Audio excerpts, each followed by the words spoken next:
शन्नो मित्रः शं वरुणः शन्नो भवत्वर्यमा शन्न इन्द्रो बृहस्पतिः शन्नो विष्णुरुक्रमः नमो ब्रह्मणे नमस्ते वायो त्वमेव प्रत्यक्षं ब्रह्मासि त्वामेव प्रत्यक्षं ब्रह्म वदिष्यामि ऋतं वदिष्यामि सत्यं वदिष्यामि तन्मामवतु तद्वक्तारमवतु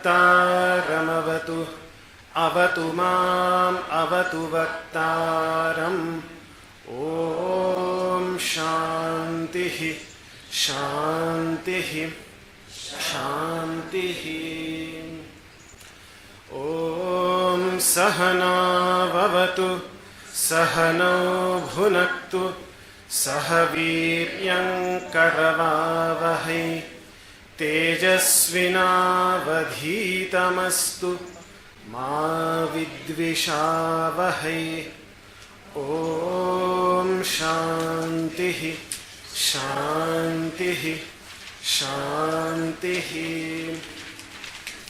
ॐ यश्छन्दसां वृषभो विश्वरूपः छन्दोभ्योऽध्यमृतात् सम्बभूव समेन्द्रो मेधया स्पृणोतु अमृतस्य देवधारणो भूयासम्। शरीरं मे विचर्षणं जिह्वा मे मधुमत्तमा कर्णाभ्यां भूरिविश्रुवं ब्रह्मणः कोशोऽसि मेधया पिहितः श्रुतं मे गोपाय। ॐ शान्तिः शान्तिः शान्तिः।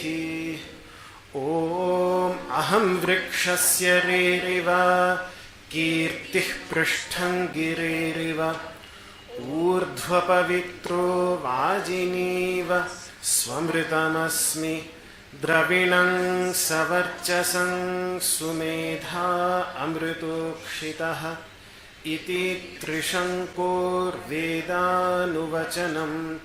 ॐ शान्तिः शान्तिः शान्तिः। ॐ पूर्णमदः पूर्णमिदं पूर्णात् पूर्णमुदच्यते पूर्णस्य पूर्णमादाय पूर्णमेवावशिष्यते। ॐ शान्तिः शान्तिः शान्तिः।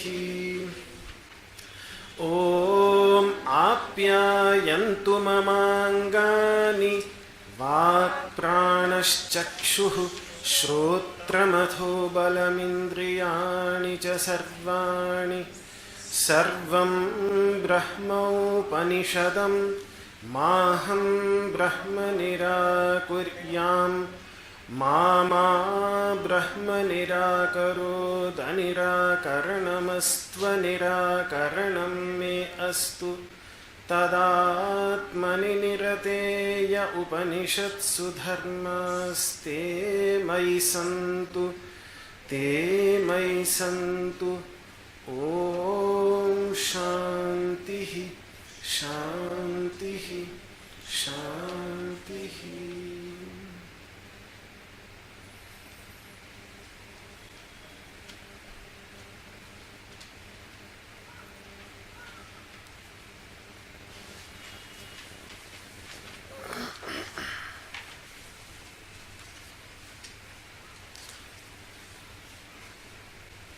So in our previous session,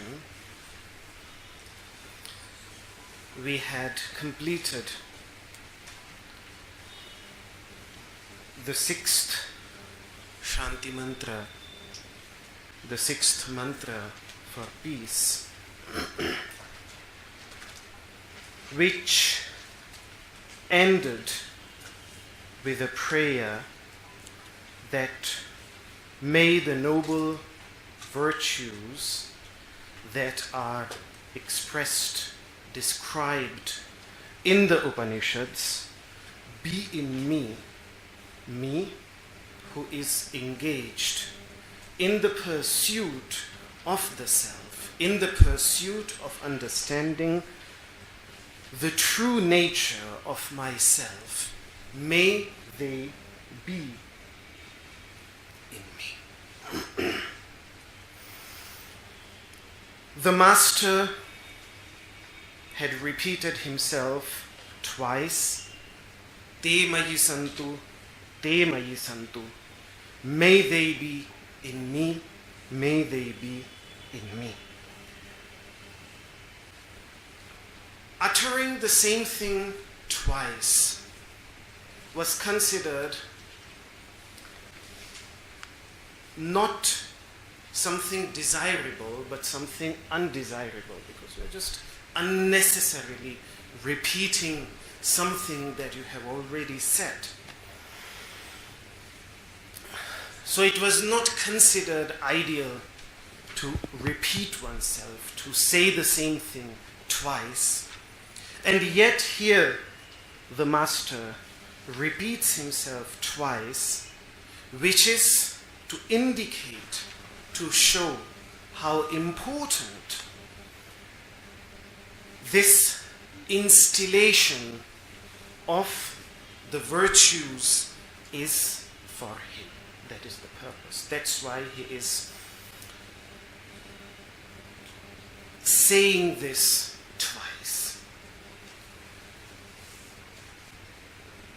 There are several lists of these virtues that have been expressed in the Upanishads, which he is referring to here as the dharmas, as the noble qualities which enable us to arise, to lift ourselves up from the darkness of ignorance into the light of realm of knowledge and wisdom. But the best known list, and most likely one of the most ancient list, is the list that hopefully as yoga practitioners is well known to each one of us, which lies at the very foundation of the eight-limbed path of yoga, Ashtanga yoga, as described by Patanjali. The 10 virtues and noble qualities that he refers to as the yamas, the general self-regulatory codes, and the 5 niyamas, the specific self-regulatory codes. The yamas and the niyamas. Out of these 10, even the first, ahimsa, non-violence, and the second, truthfulness, which is explained as something that is truthful, beneficial, and pleasant. That is what the Sanskrit word satya means. Not only merely truthful, not merely just truth, but a truth which is beneficial and which is pleasant. Then it is included in the yamas. So these 10 yamas and niyamas, which can be found scattered in the Upanishads, I have tried to collect them together. Soon, hopefully, my first English book is coming out in which all these 10 yamas and niyamas and their origins in the Upanishads have been traced, and the context in which they have been used. It was a very interesting discovery for myself also, because it gives a very specific contextual understanding of these yamas and niyamas, which evades us when we don't trace them back to their very origin, where they have been mentioned for the first time. And this is what has delayed such research, is what has repeatedly delayed the coming out of this book over the past 1 or 2 years, because always I want to add something to it. Mary is my editor, so she's laughing.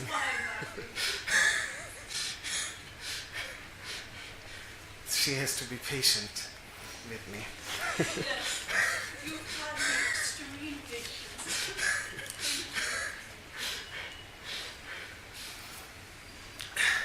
So coming back to the yamas and niyamas,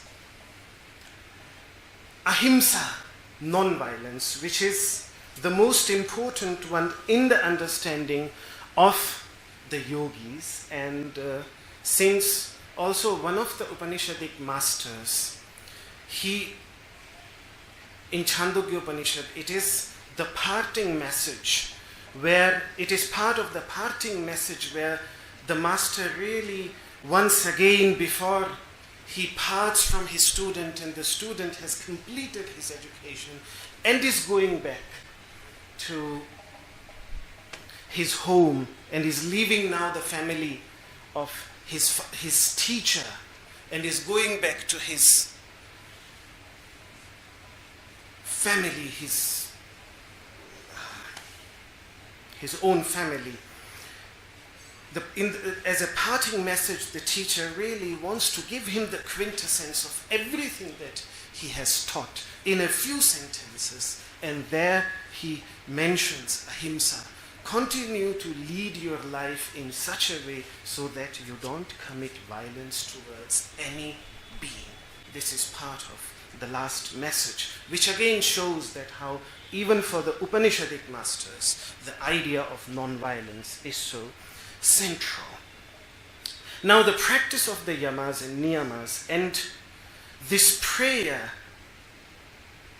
leads us to a constant effort of self-analysis, of trying to find why and where I have failed in my practice, in the yamas and niyamas, in my thoughts, words and deeds. Most important, first, because that's the gross, most crudest level, is our actions, which get very clearly expressed, and then our words, and then eventually the source of both, the source of our actions and the source of our words, which are thoughts. But to become aware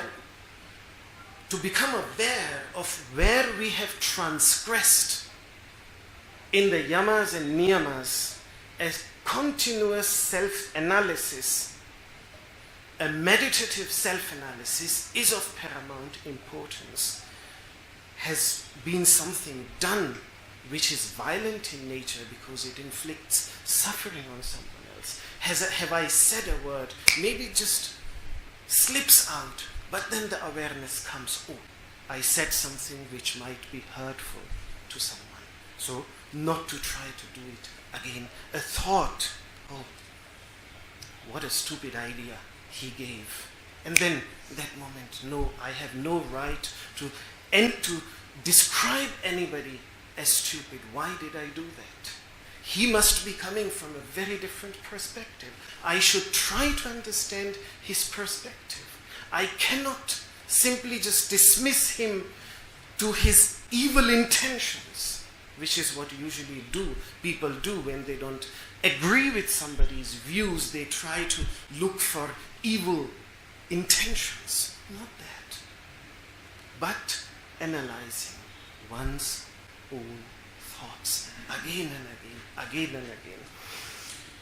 This is the idea behind the practice of the yamas and niyamas. Of course, this shouldn't take us on a trip of guilt that every time when we fail, and we are bound to fail because as human beings we have tremendous limitations, but if every time we fail and we become guilty, that would be tremendously problematic. The approach to this should be the same as our approach to asana and pranayama.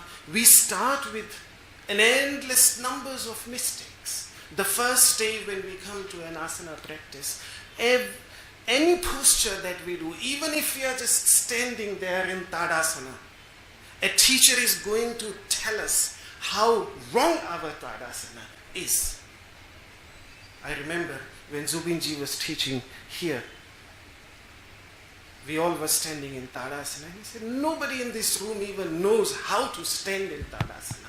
You are just standing as if you would be standing on the road. Just standing like this.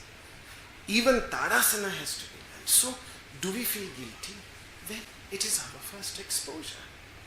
We are coming with, we have no samskaras, we have no impressions of this yogic science instilled on our body, breath and mind. That is where we start. Then we make continuous efforts. The teachers help us to become aware of our own mistakes. To a great extent, we need a living teacher, but then there are so many other teachers which help us. Because there are parts even of our physical body that is very difficult to see, to become aware of.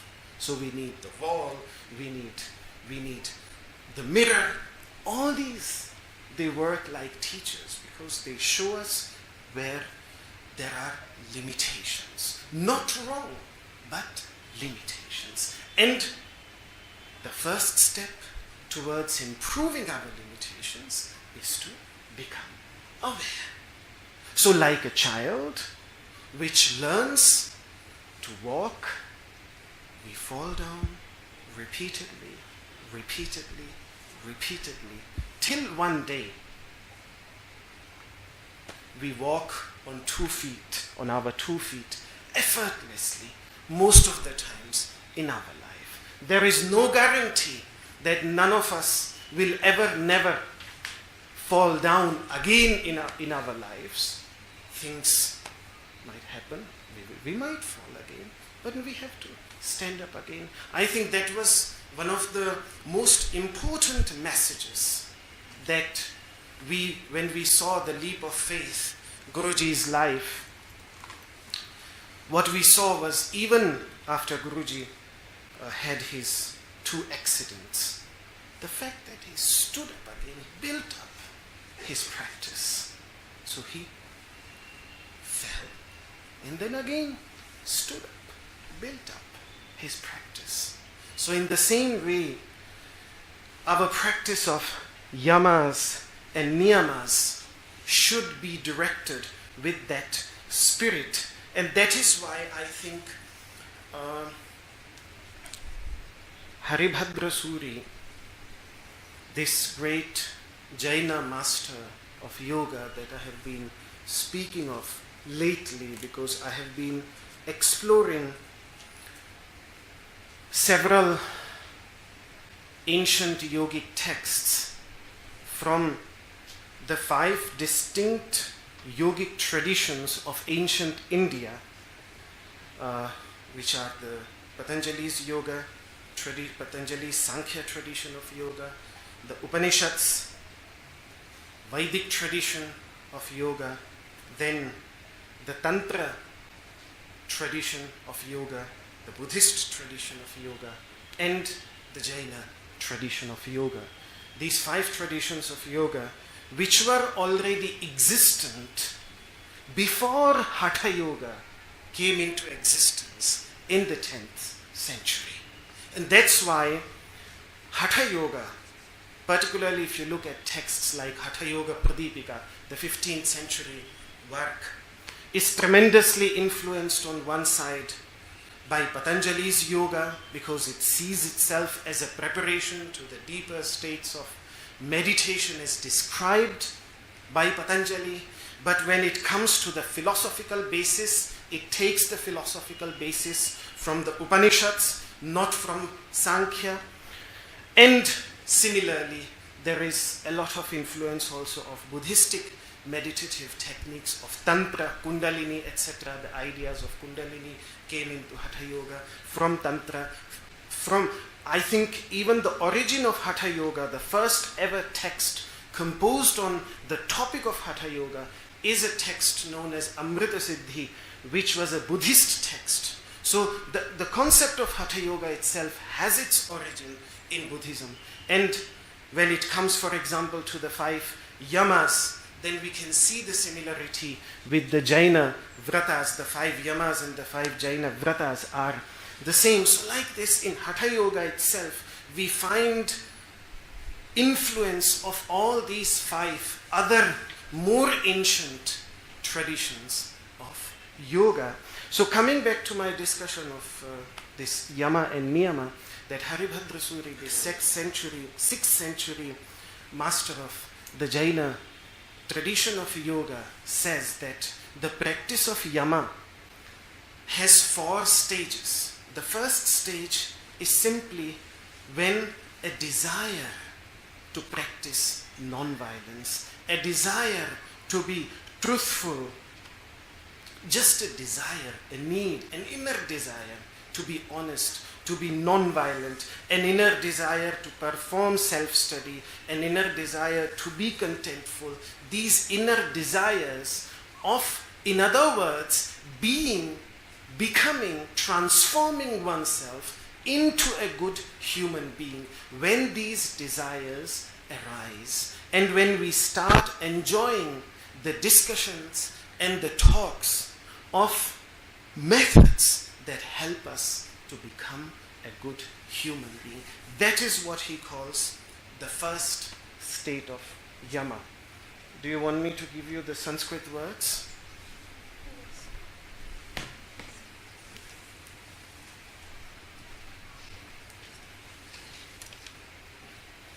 I will not write the second word, but every time it is ichha plus yama.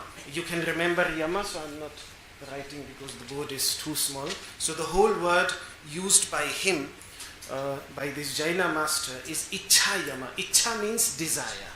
And yama, when it exists as a desire, as a will, as a wish to be cultivated, that is the first stage. Even that much, even if we completely fail in being non-violent, even if we completely fail in being truthful, at least even if the desire has arisen to become virtuous, to cultivate these yamas and niyamas, to know more about them, then already we have started, in a way, practicing yamas. We shouldn't remain there for the rest of our lives, but at least the first step has been taken.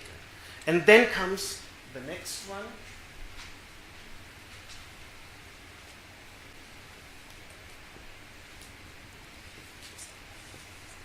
Pravritti. Pravritti means engagement. So the whole word would be pravritti yama. The first word was ichha yama. The second word is pravritti yama. Engagement in the yamas.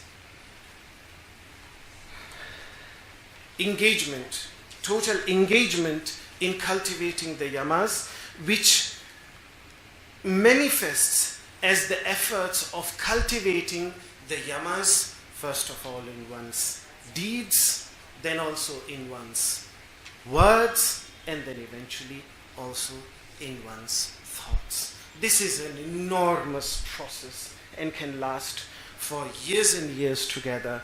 The more subtle a person goes from actions into one's words, and then from words into one's thoughts, the more deeper one goes, the more difficult it becomes.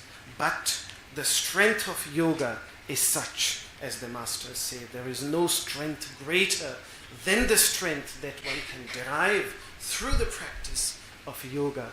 So, gradually, yoga itself, our practice of the other limbs, give us the strength to go deeper into them.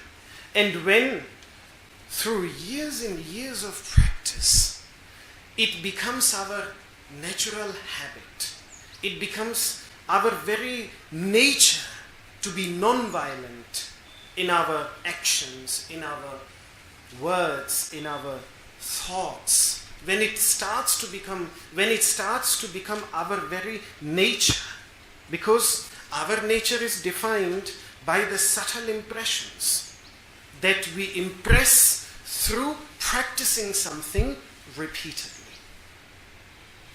When we practice something repeatedly, when we do abhyasa, when we try something again and again, then it leaves subtle impressions. That is the whole idea behind yoga.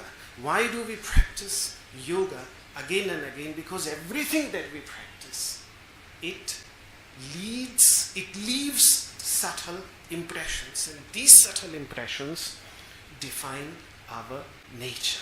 So when the subtle impressions on our unconscious mind of non-violence, etc., become so strong that they become our very nature, and by nature it means that we cannot even deviate from them, because it becomes our very nature. That is when the third stage has been arrived.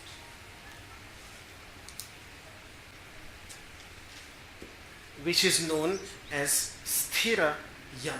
Sthira yama. Sthira means stability, firmness, when a person has become completely firm. When they become a very natural habit, no fear of losing them. And as a person remains in this state for some time, then comes complete perfection, complete accomplishment in the yamas. There, the last stage, siddhi. Siddhi yama. Siddhi means accomplishment. Siddhi means perfection. Perfection in yamas arises if you look at Patanjali's sutras after he describes the 5 yamas. So when he says, for example, that somebody who is firmly established in non-violence, everyone who comes in his presence abandons their thoughts of non-violence, their thoughts of enmity. So not only he has abandoned his thoughts of enmity altogether, but all those who come in his presence, it is like if you have a magnet and you take a needle and attach that needle to that magnet, and then take another needle and attach it this time not to the magnet but to the needle, then even that needle, because the needle which is attached to the magnet becomes magnetized, also the other needle sticks to the first needle. Why? Because the first needle too has become magnetized. That in the context of non-violence is siddhi. That the yogin has lived, not practiced, but lived non-violence in his life to such an extent that his mere presence inspires others to give up thoughts of enmity. And they come together. And we have at least several historical evidences it was very common in ancient India to find ashrams of rishis where even animals with mutual enmity used to live and rest peacefully together. So it's a common description of the rishis that in their presence, lion, cows, goats, deers, they would all abandon their enmity at least as long as they are around that rishi, around that ashram. For example, when also either it is Fahian or Huensang. Most likely, I think it is Fahian, because he's the one who goes to Ceylon and he meets one of the great masters there in Ceylon, and in his description he describes that the presence of this master is such that even eternal enemies such as snake and mangoose, who always, the moment they see each other, they fight and they want to kill each other, even they give up their sense of enmity altogether. For example, another idea, another thought, in this way there are several sages who have stood between armies and stopped them from fighting each other, have resolved conflict between two mutually opposing parties in all the different cultures. So that strength comes when a person has accomplished the principle of ahimsa, the principle of non-violence in their life. That would be the fourth stage of the yamas. So like this, there are these four stages. If you remember when we were studying bala, strength, in this mantra, I spoke of the strength of friendliness, which gives the yogin the strength to bestow joy and happiness, to inspire joy and happiness through his mere presence, or the strength of compassion,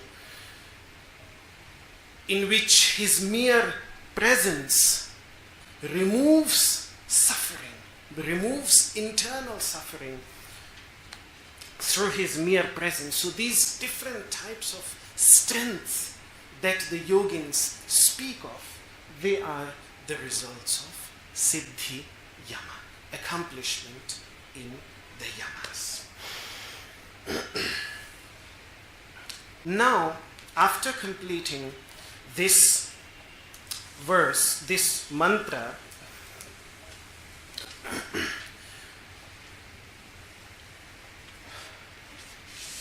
we will proceed towards the seventh one. A few things have to be said about this master, the master of this seventh mantra, so that we have an idea of, unlike the sixth mantra, of which we don't know even the name of the master of the sixth mantra, we know at least the name of the master of the seventh mantra. And the name of that master, that extremely ancient master, as I had said in my previous session, that now the three mantras, they are really the most ancient ones of the Shanti mantras, the mantras for peace. So the name of the seer of this mantra is, I'm talking a little bit about him because even the name itself is very interesting, and whatever little bit we know about him is very interesting.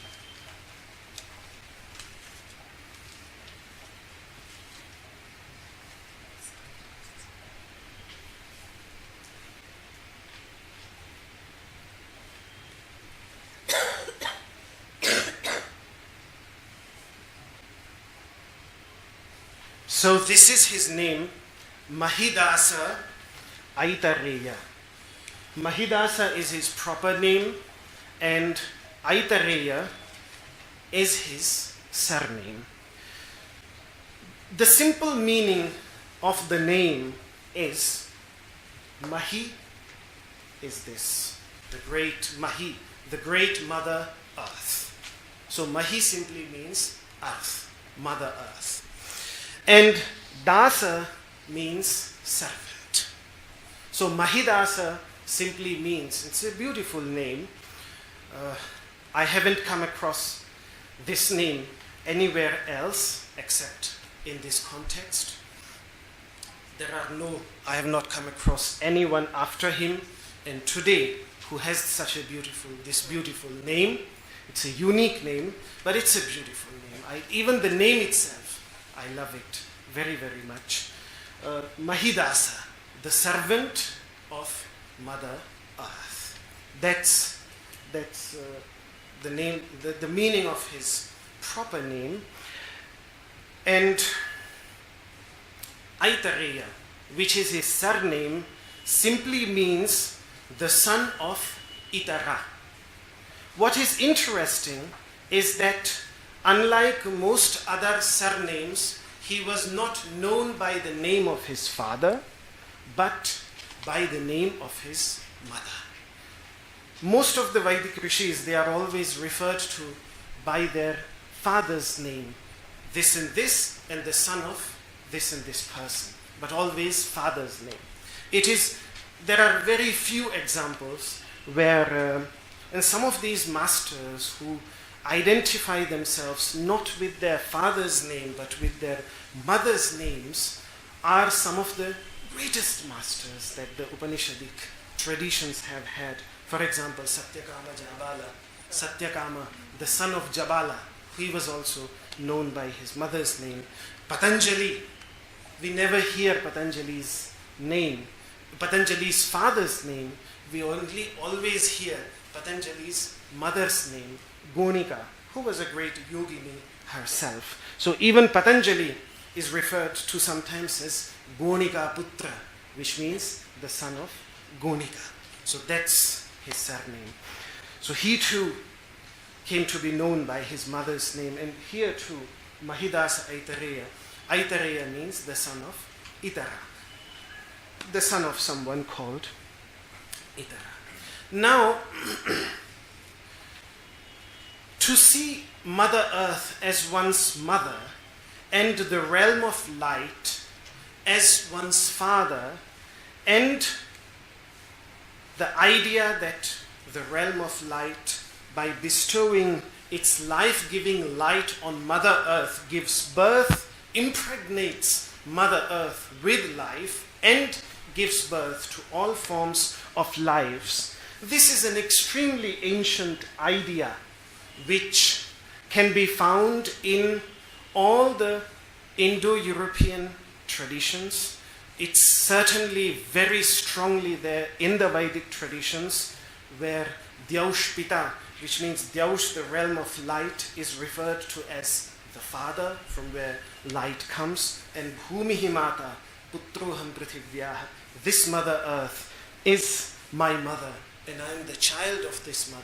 This idea can be repeatedly seen in the Vedic traditions, and traces of this ancient idea can be found in the Greek culture, such as Zeus, Pater, even the name and the word and everything, Dyaush, Pitar in the Vedas, and Zeus, Pater in Greek, and eventually also Jupiter in the Latin traditions. It all points back to a common original idea where the realm of light was seen as the father of life and Mother Earth as the mother of life. But to see oneself a servant of Mother Earth, that is again a unique idea that we find always, we find only here in this context of this Shanti mantra and his teachings, which are quite detailed. This Shanti mantra is just part of these teachings. Even though every morning when in India, at least as part of the traditional education, is that when we stand up from our bed, the first thing that we are taught to do is to not put our feet on Mother Earth, but to touch her with our hands and say this beautiful mantra. I think it's a beautiful mantra, that samudravasane devi parvatastana mandale vishnupatni namastubhyam padasparsham kshamaswami, which means that samudravasane devi, O radiant mother, O radiant Mother Earth, you whose gown is the oceans, whose gown are the oceans, and the mountains are your breasts. I bow down to you, O Mother Earth, the wife of the omnipresent consciousness. Padasparsham kshamaswami, please forgive me to touch you with my feet. Because that's all how I can walk. So this was part of the traditional upbringing that every child was taught to recite and to be respectful. There are some other, some other shlokas are also there. Karagre vasate lakshmihi karamadhye saraswati. That is also there. But this one goes the context of Mother Earth, so that's why I remembered this one. So it's a beautiful idea to see our Mother Earth as our mother. But what we find here is the idea of being a servant of Mother Earth. This surname, just according to the traditional masters, just tells us that he was the son of Itara, but modern scholars have allowed their imagination to run wild around this name, because this name too, the name of the mother, is a strange name. It means the other one. Itara simply means the other one. And now what this the other one could mean, modern scholarship has done a lot of mental guess. Now you can think of in what direction that is coming, that either she was just the other wife, the wife that was completely not beloved to her husband, or maybe even out of wedlock or whatever. All these things, all these ideas are found in several modern scholarly writings about Mahidāsa Aitareya and his origins. Nobody can know for sure what this name means, but something that we know about his life is that several Upanishadic masters refer to him with tremendous respect. There are several sections which also glorify him as someone who lived for 116 years, no less than 116 years. So he lived for a very long life. But he certainly came from a very, what was seen back then as a low level of the society, from the most likely the lowest level of the society. And there were several Vedic masters who came from what was perceived as the lowest level of the society, and yet through their wisdom, through their insights, through their understanding, they rose above all others due to their insights, due to their deep knowledge and wisdom. So he was certainly one of them. That is what we know about him. Based on his teachings, what I like most about him, all his teachings are very beautiful, but to put him into the context, what I like most about him is two things. First of all, he's the first master, at least based on recorded teachings, who undertakes this self-inquiry and asks this fundamental question: who am I? Today we relate this question with Ramana Maharshi, a great saint and sage of India in the 20th century, in the first part of the 20th century, who has immensely influenced the world directly or indirectly through his teachings and through the teachings of his disciples. And that's why, whether it is Nisargadatta Maharaja, or it is Paul Brinton, or it is in more relatively modern times, Punjaji, who was referred to as Babaji, a great Vedantic master. And in our times now, even if one of the teachers who is very popular, Muji, he always keeps the picture of Ramana Maharshi in his teachings, so he pays his respect to Ramana Maharshi. So Ramana Maharshi is given often the credit of showing this path of self-inquiry in asking the fundamental question that atha kuhamiti. But it is yes, Ramana Maharshi is certainly a very great saint and sage, somebody who had studied nothing. He was not a scholar. He had not studied. He just might have heard. He must have met several great teachers, several great masters, must have received wisdom. But most likely he didn't even know how to read and write. Most likely, that's what it seems. And yet, even the greatest scholars of South India, such as Ganapati Shastri, great scholars, wrote hymns in praise of him because he lived what scholars and philosophers speculate about.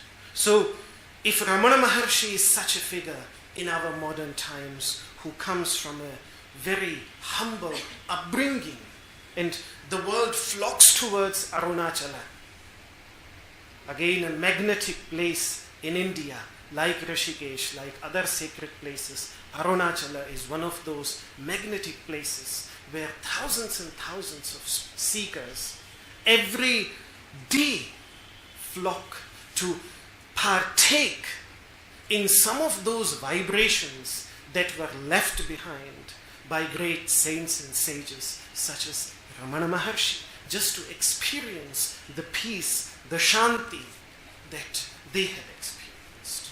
So, if Ramana Maharshi is an embodiment of that humble upbringing in modern times, then Mahidāsa Aitareya is similarly an embodiment and undertook the same journey of self-inquiry thousands and thousands of years ago on the face of this planet.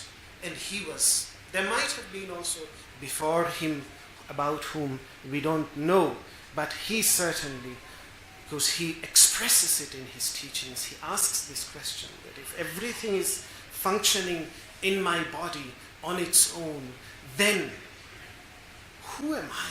What am I doing in this body? Let me investigate. And then his journey, his investigative journey, is known as Aitareya Upanishad, one of the Upanishads, one of the 10 principal Upanishads. The 8th of the 10 principal Upanishads. So first of all, I like him because of this, because he expresses this need of something that seems to be so obvious, because every time someone asks us, who are you? We just say, I'm Siddhartha. From where do you come? Then we just proceed further. From where do you come? From Rishikesh. What do you do? Teach yoga philosophy. And it just continues. We never stop in the first question, who are you? It seems so evident, yet if I would look at this identity which I have created, Siddhartha, in India, a name is given only on the 11th day after your birth. So for 11 days, the child has no name. So I was fully alive, kicking, doing everything that I'm doing now, but without a name. Then how can I be Siddhartha? How can I give that answer so easily that I'm Siddhartha and I'm happy with that answer? Clearly I have to dig deeper. And it is that journey which Mahidāsa Aitareya, at least in reported known history, is the first person to ask that question. That is the first thing that I like about him. And then he takes this journey to the conclusion, which is where his conclusion became the quintessential sentence of the Rig Veda, the most ancient collection of spiritual teachings on the Indian subcontinent, because when we speak of the 4 Vedas, there are 4 quintessential sentences. He is the one who utters, who is the first one to utter the quintessential sentence of the Rig Veda. And these quintessential sentences, all 4 of them, don't do something different. They all, the 4, they are different words, but each one of them describes the same truth. His version of the quintessential sentence is Pradyānam Brahma, which means consciousness is the omnipresent principle. So by going deeper within himself, he comes across Pradyāna, consciousness. He discovers consciousness in its purest form by critical analysis, by meditation, and then concludes it to be the fundamental, universal principle of everything that is.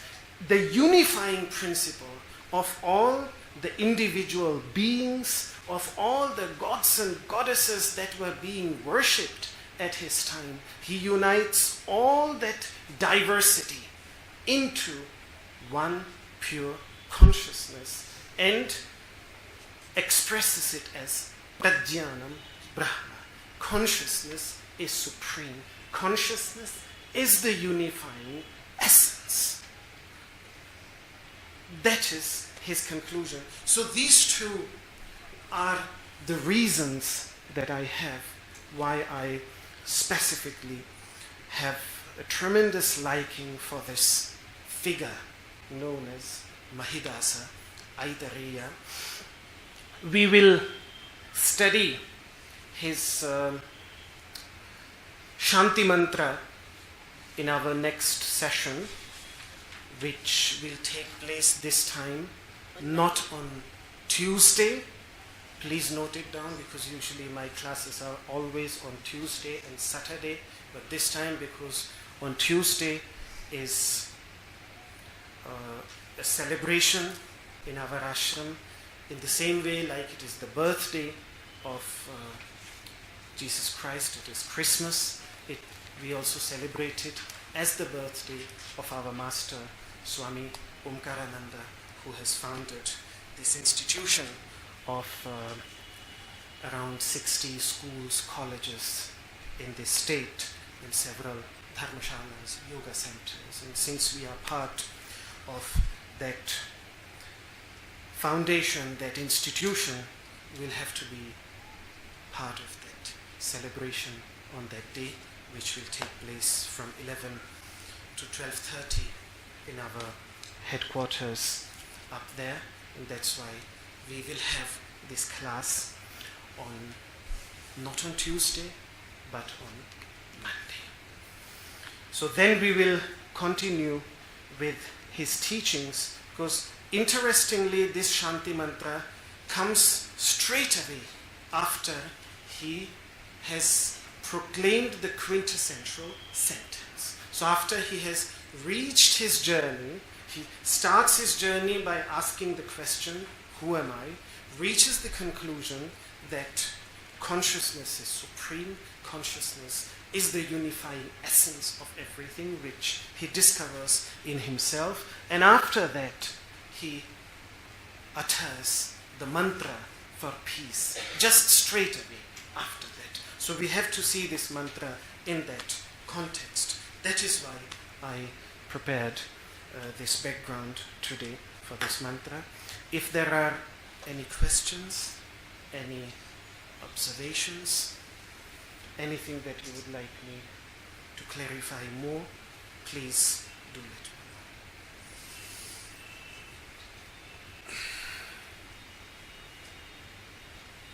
Yes, Ji. This oneness, unifying, we know about it, but how do we experience it? Yes. I would say that's the whole journey of yoga. In fact, the whole journey of yoga, starting from the yamas and niyamas, asana, pranayama, leading ultimately into samadhi, is to experience that unifying consciousness within oneself. In fact, if you look at one of his sentences, and I will discuss this sentence in great detail, but if you look what he says, "O the evident one, become manifest for me." So it's the most evident essence, and yet we, for some reason, even though it is the most evident, because everything that we know in this world, everything that we come to know, everything that we think, everything that we perceive, everything we do through consciousness, and yet every time when we become conscious of something, we always become conscious of that of which we are conscious and fail to notice that through which we become conscious. And so the whole idea simply is to withdraw back our attention back into ourselves and become attentive not of that which arises in consciousness, but consciousness itself. So the truth of the Upanishadic masters lies in fact in plain sight. It is like sometimes we have our specs up here and we are looking for them everywhere. It is like sometimes if my rosary goes into the back and I don't realize that my chain is here, so where is my chain? Oh, where is it? And then I start looking for it till someone says, it's there in your neck. Where are you looking? Why you are looking somewhere else? Look in yourself. The whole idea of the Upanishadic masters, therefore, is always to bring us back and our attention back in the name of spirituality, in the name of religion, in the name of politics, in the name of everything that we do in our lives. Mostly we always run away from ourselves. We never explore ourselves. And that is why this question that who am I is so important, because this is the first step that we take towards exploring oneself. Stopping to run away from ourselves and starting to explore ourselves. So again the Upanishadic masters would say that once you know that which logically should have become known to you in every act of knowing. Because every time I know something, every time I perceive something, every time I see something, what am I seeing it through? In the same way like I'm seeing this tree, in the light of the sun, I'm seeing it in an inner light, which is the light of consciousness. But when I look at the tree, I see the tree. How many of us become aware of the physical light through which we are seeing it? And then this inner light, which is even more subtle, how many of us become aware of that? The awareness of that, simply, that is why Patanjali would say ashuddhi, impurities. Because impurities, for Patanjali, impurities are simply those mental tendencies, physical tendencies, which pull us away from ourselves. So purification for him his whole path of Ashtanga Yoga, the 8-limbed path of yoga, if you look at the context, yoganganam anushthānāt ashuddhikṣani, that after the practice, through the practice of the 8 limbs of yoga, when the impurities are removed, so when these impurities are removed, then the truth is evident. We just an awareness of that. And not only a momentary awareness that, okay, when we are in meditation, we are aware of that underlying essence, but to lead one's life, every moment of one's life, in that awareness, to be inspired by that, by the awareness of that unifying essence, that is the goal of the yoga. So, the whole, to answer your question in simple terms, the whole path of yoga is about that. To become aware of what should have been the most evident essence. Because everything that we come to know, the first thing that we know is consciousness. That is what we are. I am consciousness. That's what I am. And everything that I know is through this. Without this, nothing can be known. And yet I know everything.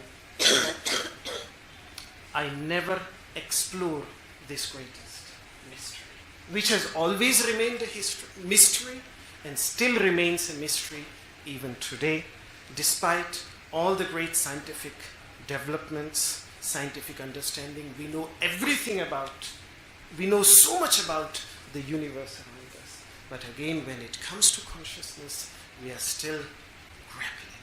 It still remains a total mystery. An amazing mystery to be explored. Yes.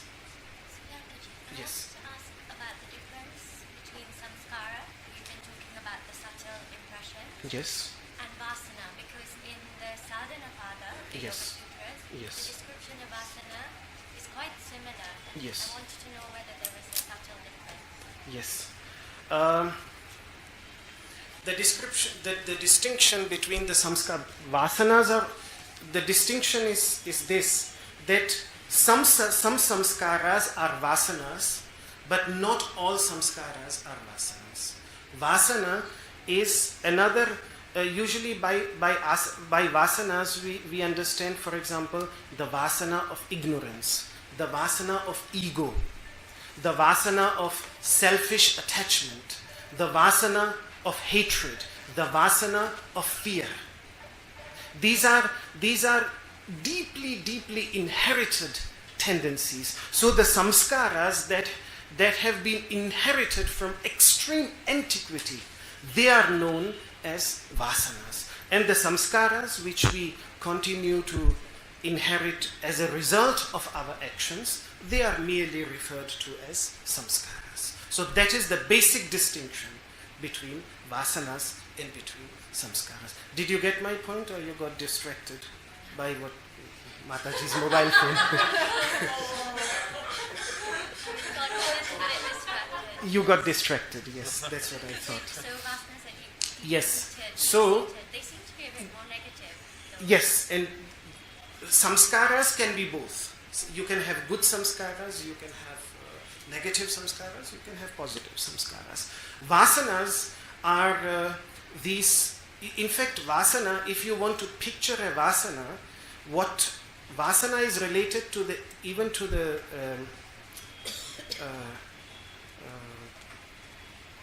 Hindi word bas, smell, bas. And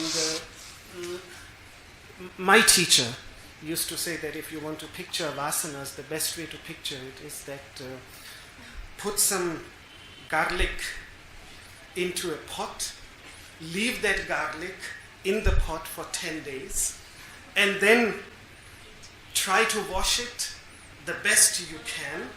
And then, after, despite of washing and all the efforts that you have made, still the smell that remains. That is vasana. And if you look at Patanjali's description of fear, even in the context of a wise person, that the eradication of fear is such that it is so natural and so deeply ingrained that even a wise man finds it very difficult to overcome it, you can see the connection between both. Samskara is less. Samskara is usually, in Sanskrit, the daily language, we use the word samskara for adding a taste into your food. So, for example, if you use asafoetida, a little bit of asafoetida, and roast it in ghee, and then put it into your dal, the whole dal starts smelling. The whole dal starts smelling of asafoetida. That is known as samskara in Sanskrit. So it is less strong. Samskara is less strong. It can be transformed, it can be changed. But vasana is deeply ingrained. That is the verbal distinction. But the technical distinction is that vasanas of avidya, the samskaras of avidya, ignorance, the samskaras of ego, this limited identity, the subtle impressions that are there of this limited identity, that consciousness, I as consciousness am only limited to this body, and the resultant samskaras of selfish attachment, selfishness, hatred, and fear. These five, specifically the samskaras of these five, would be referred to as vasanas, while all other samskaras are just generally. So samskara is a more general term, and at least in Patanjali's yoga philosophy, the other masters could be using it in other contexts, but Patanjali uses it. So, I have seen several masters using them just as two different words of the same idea, but in Patanjali's philosophy, there is a slight distinction. So vasana is a subgroup within samskaras, which are more hard to get rid. Okay. Yes. Any?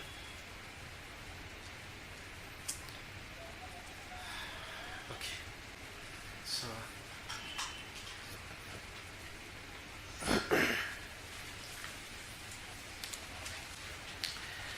let us conclude today's session with a prayer, the Shanti mantra for universal well-being, which is the last one.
सर्वे भवन्तु सुखिनः सर्वे सन्तु निरामयाः सर्वे भद्राणि पश्यन्तु मा कश्चित् दुःखभाग् भवेत् ॐ शान्तिः शान्तिः शान्तिः.